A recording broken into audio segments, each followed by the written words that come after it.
Süydüm men seni Vadan vefa barmığı senin Ne dedip köp yaktın uğrun değmeni Vadan vefa barmığı senin Ne dedip köp yaktın uğrun değmeni Vadan vefa barmığı senin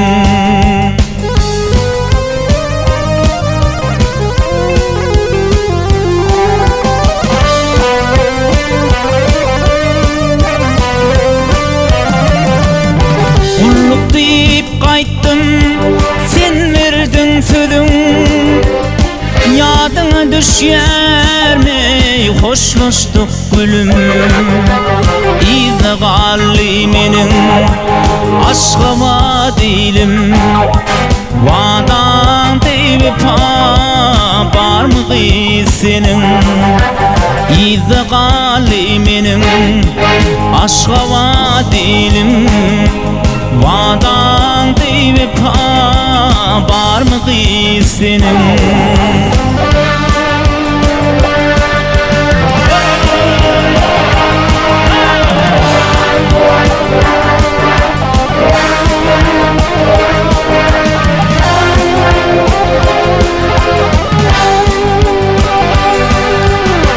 Aşık oğlun Aydar